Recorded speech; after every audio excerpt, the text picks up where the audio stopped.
Hi, hello to everyone. This is Avid Academy Ranchi, and what we are going to study is West Bengal violence. West Bengal की स्थिति बद से बदतर होते जाती है जब पंचायत इलेक्शन या फिर इलेक्शन का समय आता है।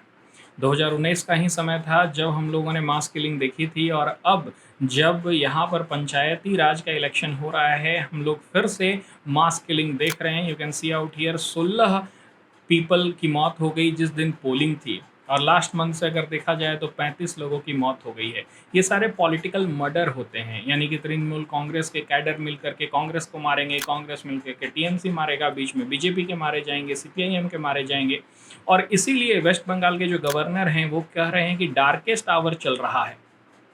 पोलिंग जब हो रहा था तो पोलिंग बूथ से कितने बैलेट जो हैं वो लूट करके ले जाए गए, कितने सारे जो वहाँ पर बैठे हुए थे, जो आपके कैंडिडेट के प्रतिनिधि रहते हैं, उनकी मौत हो गई। और इसीलिए 696 बूथ में फिर से रीपोलिंग कराई गई, और इस बार कम से कम 1.5 लाख से ऊपर CAPF central armed police force को वहाँ पर तैनात गया, तब जाके ये शब्द हमें देखने को मिल रहा है कि लार्जली पीसफुल रहा। लेकिन फिर भी कहीं ना कहीं छुटपुट घटनाएं होती रहीं।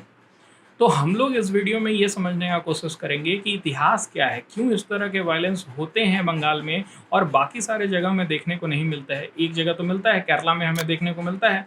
पिछले 20 साल 30 साल में देखा जाए तो कम से कम 200 पॉलिटिकल मर्डर हो गए हैं, और ये मैं नहीं बोल रहा हूँ, ये एनसीआरबी की रिपोर्ट बोल रही है। You can see out here, NCRB 2021 का क्राइम रिकॉर्ड ये कहता है कि केरला में पिछले 30 साल में 200 पॉलिटिकल मर्डर हुए हैं। और ये जो मर्डर हैं चाहे तो आरएसएस के लोगों की होती हैं या फिर कम्युनिस्ट पार्टी ऑफ इंडिया के लोगों की होती है। और एनसीआरबी का डाटा अगर आप बंगाल के लिए देखेंगे तो इसका दुगना तिगुना मिलेगा, क्योंकि इसमें ये कहता है कि 1999 से अगर अभी तक का आप डाटा निकाल के देखेंगे, 2019 तक का मानेंगे ना, तो 600 लोगों की मौत हो गई है। और 2019 से लेके अभी तक का आप मानेंगे तो 47 मर्डर हो गई है। और इसमें अभी जो 35 मर्डर है उसको भी आप जोड़ लीजिए तो आप समझ जाएंगे कि किस तरह का माहौल रहता है जब यहाँ पर चुनाव होने वाले होते हैं। और इसका भी बहुत सारा कारण है, उसको भी हम लोग देखेंगे। पर पहले इतिहास में जाके देखते हैं कि इतिहास कैसा रहा है बंगाल का। तो अगर बंगाल पार्टीशन की बात करें तो उस समय भी वायलेंस हुआ था।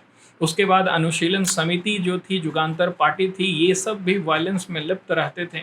लेकिन यहाँ पर जो लिप्त हैं वो अंग्रेजों के खिलाफ थे, और इसका समर्थन हम लोग करते हैं। लेकिन आज़ादी के बाद क्या हुआ, कांग्रेस का कैडर जो है वो मारने लगा सीपीआईएम के कैडर को, और सीपीआईएम का कैडर मारने लगा कांग्रेस के कैडर को। अगर मैं 1972 की बात करूं तो 1972 में ऐसा रिप्रेशन किया गया, ऐसा रिप्रेस किया गया, इस तरह से क्रश किया गया कम्युनिस्ट पार्टी ऑफ इंडिया को कि 1977 में उसने सरकार बनाई और कांग्रेस को क्या करने लगा, मारने लगा। You can see out here, 1972 में वायलेंट रिप्रेशन किया गया, और 1977 में वायलेंस विथ ग्रेटर फेरोसिटी। मतलब जितना कांग्रेस ने सताया था सीपीआईएम के कैडर को, उससे अधिक सीपीआईएम जब सरकार में आई तो कांग्रेस को सताने लगी। और ये जो है ना रिवेंज की स्टोरी, ये यहीं से स्टार्ट हो जाती है पॉलिटिकल लेवल के ऊपर। जब जब जिसकी सरकार आएगी तो दूसरा जो वीकर पार्टी होगा ना, उसको क्या करने लगेगा, वो उसके कैडर्स को मारने लगेंगे, उसके घरों को जलाने लगेंगे। You can see out here, CPIM जो था वो अपना बहुत ही अच्छी तरह से 1977 से लेके 2011 तक उसकी सरकार रहती है। और बीच में जब 2000 का दशक रहता है, उस समय तृणमूल कांग्रेस जो बढ़ रहा था, उसको देखते हुए तृणमूल कांग्रेस के जो कैडर थे उनको मारना सीपीआईएम ने स्टार्ट कर दिया था। और जब 2011 में तृणमूल कांग्रेस का सरकार बनता है तो सीपीआईएम के कैडर के लोगों को मारना, उनको प्रताड़ित करना, उनके घरों को जलाना, ये टीएमसी जो है उसने स्टार्ट किया। इट सिंपली मीन्स कि जिसकी सरकार आएगी, जिसका वीकर कैडर रहेगा, उसके ऊपर जिसकी सत्ता रहेगी वो क्या करेगा, रिवेंज लेगा, वो मारेगा उसे। और ये जो है वो हमें स्टार्टिंग फ्रॉम द इंडिपेंडेंस से ही दिखाई पड़ रहा है। सीपीआईएम को 2011 के बाद फिर कोई पूछने वाला नहीं था, और उस समय 2014 में स्टार्ट होता है नरेंद्र मोदी का उदय और उसके बाद फिर बंगाल की तरफ बीजेपी कूच करता है और यहाँ पर तृणमूल कांग्रेस क्या करने लगता है, वही करने लगता है जो वो कभी सीपीआईएम के साथ करता है। अब जो फाइट हो रहा है वो बीजेपी और तृणमूल कांग्रेस के बीच में हो रहा है। इन दोनों के फाइट में पॉलिटिकल मर्डर्स बहुत ज़्यादा देखने को मिलते हैं, खासकर 2019 में हमने देखा।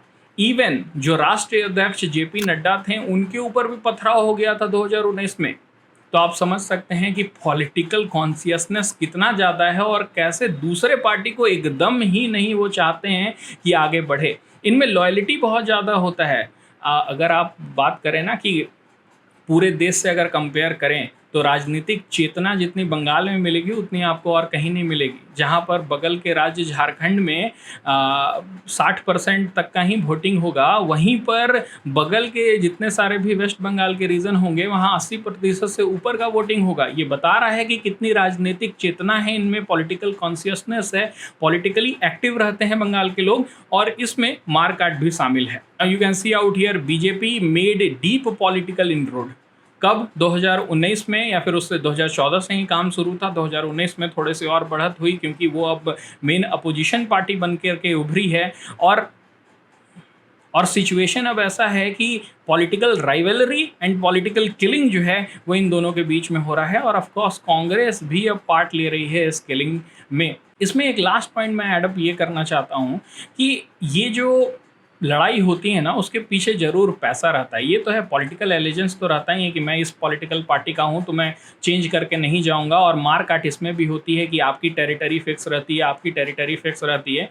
लेकिन एक जो बेसिक क्रक्स है ना वो है पंचायत राज के अंदर जो माइनिंग एक्टिविटीज़ आती है, यानी कि स्केर्स इकोनॉमिक रिसोर्स, जो बहुत ही कम इकोनॉमिक रिसोर्स है, उसके ऊपर भी जो आधिपत्य जमाना होता है, उसके लिए ये पंचायती राज इलेक्शन को जीतना बहुत ज़रूरी है। और इसीलिए ये सारी जो पॉलिटिकल पार्टी है वो एडी चोटी का दम लगा रहे हैं। एक तो उतने ज़्यादा शिक्षित नहीं है, पहले पॉइंट। दूसरे पॉइंट, बेरोजगारी बहुत ज़्यादा बढ़ गई है। जब बेरोजगारी बढ़ गई है तो आप पॉलिटिकली अगर किसी ना किसी पार्टी के साथ अलाइंड रहेंगे और वो जीतता है तो आपको छोटे मोटे टेंडर मिलते रहेंगे, आपको माइनिंग एक्टिविटीज़ मिलते रहेंगे, आप उस खदान को क्या कर सकते हैं, रेगुलेट कर सकते हैं, या फिर उसमें आप वर्कर सप्लाई कर सकते हैं।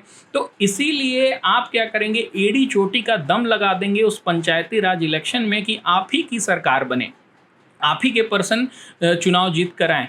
And that is very much important. You can see out here scarce economic resource है, और इसी रिसोर्स का आधिपत्य के लिए ये लड़ाई हो रही है।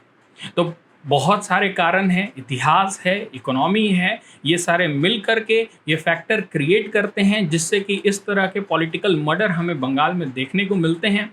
इसका सॉल्यूशन ऑफ कोर्स यही होता कि और ज़्यादा पुलिस फोर्स, यानी सेंट्रल आर्म्ड पुलिस फोर्स जो अभी 1.5 लाख उतारा गया है, ये पहले ही उतार देना चाहिए, क्योंकि इतिहास हमें पता है। यहाँ पर थोड़ी सी चूक दिखाई पड़ती है स्टेट की तरफ से, क्योंकि पंचायत इलेक्शन स्टेट के अंडर आता है। आई होप यहाँ पर जो वायलेंस स्टार्ट हुआ है वो बंद हो जाए, और एक तरह का एक स्टार्टिंग ही होगी, पॉलिटिकल मर्डर कम से कम बंद हो। So I hope you understand this topic. That's it for this video. Thank you.